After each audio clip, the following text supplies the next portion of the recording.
যুক্তরাষ্ট্রে নেমে এসেছে আর্কটিক শীতল ঝড়।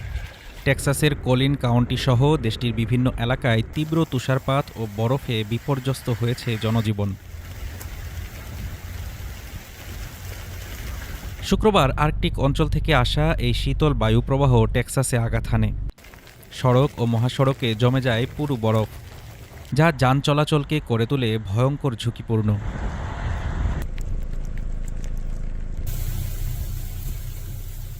Roads are like super icy. I was like right back there. রাস্তাগুলো ভীষণ বরফে জমে আছে। এখানে গাড়ি চালানো প্রায় অসম্ভব। হাঁটার সময় খুব সাবধানে চলতে হচ্ছে। You really can't drive here even if you're driving. স্থানীয় গণমাধ্যমের তথ্যমতে এই তুষার ঝড় ও বরফ প্রায় ১৩০০ মাইল এলাকা জুড়ে বিস্তৃত হয়েছে। পূর্ব দিকে অগ্রসরমান এই আবহাওয়া ব্যবস্থা রোববার পর্যন্ত দক্ষিণ রকি পর্বতমালা থেকে নিউ ইংল্যান্ড পর্যন্ত ২০ কোটিরও বেশি মানুষকে প্রভাবিত করতে পারে।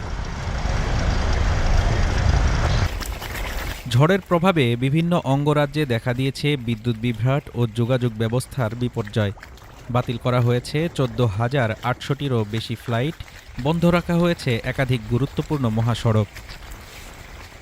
আবহাওয়াবিদরা সতর্ক করেছেন, কিছু এলাকায় তীব্র হিমবৃষ্টি ও স্লিটের সঙ্গে বজ্রপাত ও বিদ্যুৎ চমকানোর আশঙ্কা রয়েছে, যা পরিস্থিতিকে আরও বিপজ্জনক করে তুলতে পারে। এর আগে ২০২১ সালে ভয়াবহ তুষারঝড়ে টেক্সাসে প্রায় ৪০% বিদ্যুৎ গ্রিড অচল হয়ে পড়েছিল।